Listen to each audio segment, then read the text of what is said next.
Hello everyone, welcome to educational hub YouTube channel. तो दोस्तों, आज की वीडियो में हम बात करने वाले हैं DSSB में जो स्पेशल एजुकेटर की 450 पोस्ट आने वाली है, या जो DSSB में TGT लेवल पर स्पेशल एजुकेशन टीचर की पोस्ट आई हुई है, जिसका पोस्ट कोड है 20/22। तो इन दोनों एग्ज़ाम यानी कि PRT TGT लेवल के एग्ज़ाम में अगर स्पेशल एजुकेशन का पोर्शन आता है तो वो कैसे अटैम्प्ट करेंगे। अब मैं आपको बता दूं, ये वीडियो बहुत मैंने डीपली बनाई है, इसमें बहुत सारी चीज़ें ऐड की गई है। तो ये वीडियो एक तरह से आप लोगों के लिए इतने फ़ायदे की होने वाली है कि मैं डिस्क्राइब नहीं कर सकता। तो दोस्तों, वीडियो को लाइक कर दो और चैनल को सब्सक्राइब कर दो, क्योंकि चैनल को सब्सक्राइब करोगे तभी स्पेशल एजुकेशन में के फील्ड में अवेयरनेस आएगी और ज़्यादा से ज़्यादा लोग स्पेशल एजुकेशन के बारे में जानेंगे। कहाँ वैकेंसी आ रही है, कहाँ पर क्या हो रहा है, उसकी अपडेट हमारे चैनल पर दी जाती है। तो चैनल को सब्सक्राइब कर लो। DSSB में जो स्पेशल एजुकेटर की पोस्ट आने वाली है, तो उसके लिए एग्ज़ाम प्रिपरेशन कैसे करें, साथ ही साथ अगर भारत के किसी भी स्टेट में, भारत के 29 स्टेट है, किसी भी स्टेट में स्पेशल एजुकेशन टीचर का एग्ज़ाम होता है, स्पेशल एजुकेशन एग्ज़ाम की प्रिपरेशन कैसे करेंगे उसकी भी जानकारी मैं दे देता हूँ। जैसे कि बिहार में 7000 के आसपास स्पेशल एजुकेटर की पोस्ट आने वाली है। अदर स्टेट की एलिजिबल नहीं है तो कोई बात नहीं, बट जो बिहार के कैंडिडेट है जो एग्ज़ाम देंगे वो कैसे प्रिपेयर करें, सारी जानकारी मैं आपको दे रहा हूँ। आप देख रहे हैं ये वीडियो एजुकेशनल हब चैनल पर। तो दोस्तों, ये वीडियो लाइक कर दो और चैनल को सब्सक्राइब कर दो। आप टारगेट रखो कि आप कम से कम 3 लोगों से सब्सक्राइब करवाओ और उनसे भी बोलो कि 3 लोगों से सब्सक्राइब करें, तो रीच अच्छी होगी। ये एक मूवी का डायलॉग भी है और इस एक तरह से चैनल को भी ग्रोथ मिलेगी। तो मैं और वीडियोज़ आपको रेगुलर डालूंगा। अब स्टार्ट कर देते हैं फटाफट वीडियो कि अगर DSSB लेवल पर स्पेशल एजुकेटर का जो एग्ज़ाम होता है, या KVS में स्पेशल एजुकेटर का लेवल का एग्ज़ाम होता है, या राजस्थान में स्पेशल एजुकेटर लेवल का एग्ज़ाम होता है, हरियाणा, बिहार, यूपी, अगर यूपी में भी वैकेंसी आती है तो भी क्या प्रिपेयर करना है, सारी चीज़ें इसमें मैं आपको बताने वाला हूँ। तो दोस्तों, शुरू करते हैं। डिसेबिलिटी आपको सारी पढ़नी है, जितनी भी डिसेबिलिटी है। जैसे कि भाई यहाँ पर बात करें कि PWD जो एक्ट आया था, उसके अंदर PWD के अंदर 7 डिसेबिलिटीज़ थी, बट उसके बाद RPWD एक्ट आया और उसके अंदर 21 डिसेबिलिटीज़ ऐड कर दी गई, यानी कि और डिसेबिलिटीज़ को बढ़ा दिया गया, 7 से बढ़ाकर 21 कर दी गई। तो अब आपको 21 डिसेबिलिटीज़ के बारे में पढ़ना है, और इतना पढ़ना है कि आपको अगर कोई ये पूछे कि ये कौन सी डिसेबिलिटीज़ होती है, उसके कैरेक्टरिस्टिक्स क्या होते हैं, उसकी डेफिनेशन क्या है, तो आपको आनी चाहिए। जैसे डिसेबिलिटीज़ के बारे में 2-3 चीज़ें ये आपको याद रखनी है कि भाई, एक तो इसकी डेफिनेशन, कौन क्या कहता है, ठीक है, और दूसरा है इसके कैरेक्टरिस्टिक्स, इसकी क्या विशेषताएं, ठीक है, और इसकी आइडेंटिफिकेशन कैसे होती है, ठीक है, कि भाई क्या है तो ये होगा, क्या है तो कौन सी कैटेगरी में जाएगा। सारे एक्ट, जितने भी डिसेबिलिटीज़ के एक्ट है, जैसे इंडियन ल्यूनेसी एक्ट है। बाकी एक चीज़ मैं बता दूं, 1912 में आया था ये, ठीक है।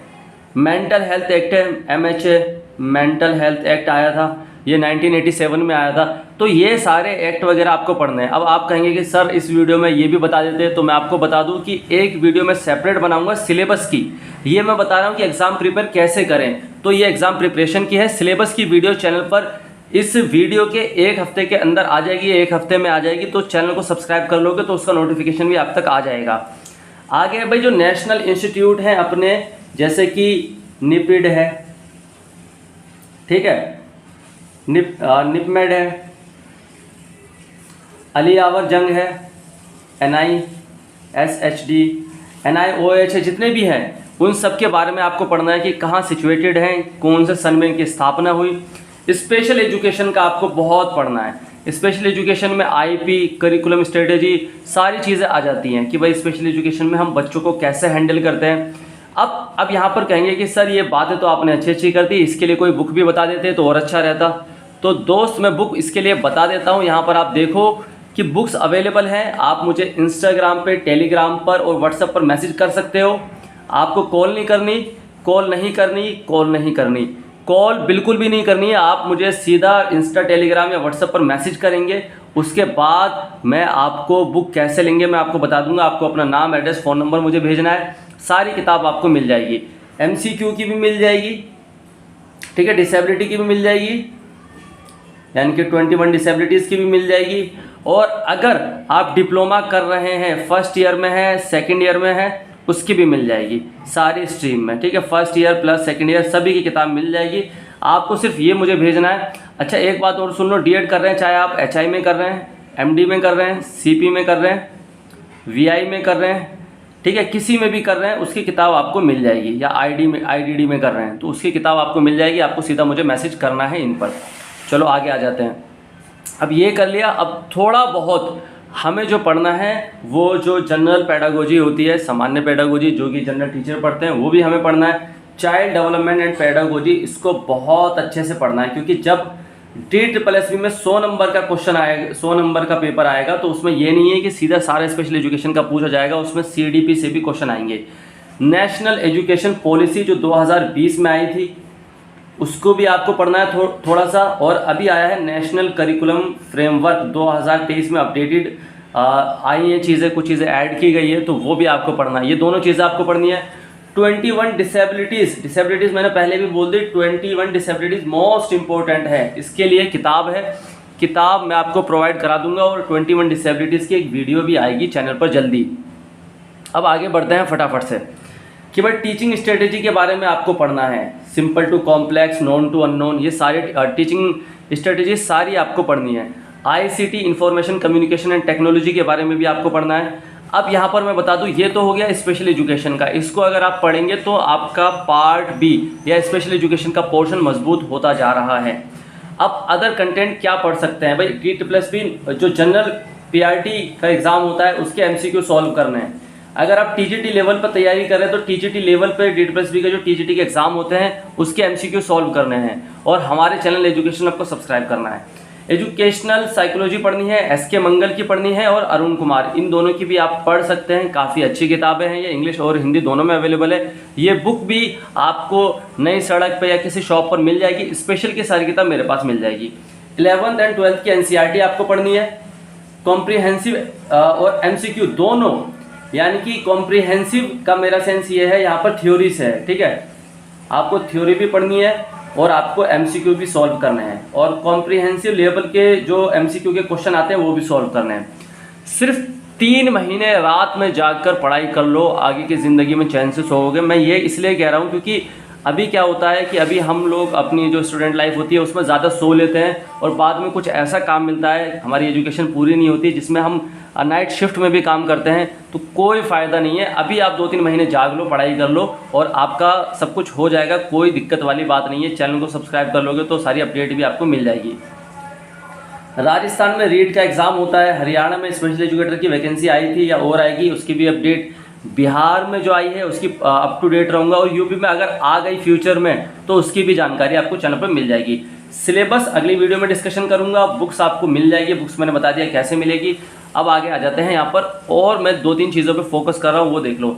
MCQ की प्रैक्टिस आपको रोज़ करनी है, डेली 50 क्वेश्चन अटैम्प्ट करने हैं, चाहे वो जनरल PRT के हो या स्पेशल एजुकेशन के। इससे क्या है, आपकी रफ्तार बढ़ेगी, आपको एग्ज़ाम में जो क्वेश्चन आएंगे तो आपको ऐसा नहीं लगेगा कुछ यूनिक है, आपको समझ में रहेगा कि वो किस तरह के क्वेश्चन हैं। Before exam at least attempt 2000 questions, 2000 question MCQ के आपको अटैम्प्ट करने हैं। 2000 क्वेश्चन कम से कम है, ये करने को तो 10,000 क्वेश्चन अटैम्प्ट कर लो, बट 2000 क्वेश्चन करोगे तो जब 100 क्वेश्चन आपके सामने आएंगे तो आपको लगेगा ये तो हलवा है, इसको तो मैं आसानी से कर लूँगा, ठीक है, आपको लगेगा ये तो हलवा है, इसको मैं आसानी से कर लूँगा। आगे आ जाओ भाई।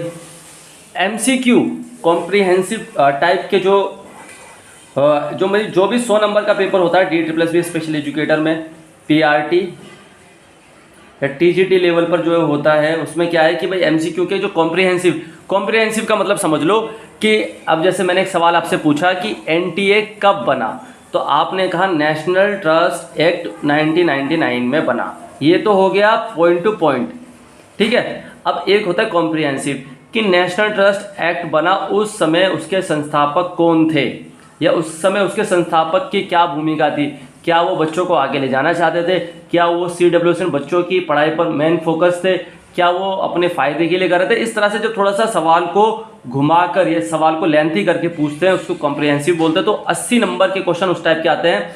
अच्छा, ये कॉम्प्रिहेंसिव जो क्वेश्चन आते हैं इसमें लगता है टाइम, तो जब इसकी तैयारी आप करोगे तभी ये कर पाओगे। अच्छा, क्वेश्चन अटैम्प्ट करने से पहले 2 बार नहीं 3 बार उसको पढ़ लो, आराम से जल्दी जल्दी पढ़ लो, क्योंकि आप कहोगे कि सर 2-3 बार पढ़ेंगे तो टाइम निकल जाएगा। इसीलिए मैंने बोला कि एग्ज़ाम से पहले 2000 क्वेश्चन अटैम्प्ट करके जाओ। ऐसी प्रैक्टिस करो इतनी कि आपको लगे ही ना, आपकी रफ्तार बन जाए। अगर मुझे अभी शिमला जाना है तो मैं थक जाऊंगा, क्योंकि मैं 250-300 किलोमीटर मोटरसाइकिल चलाऊंगा।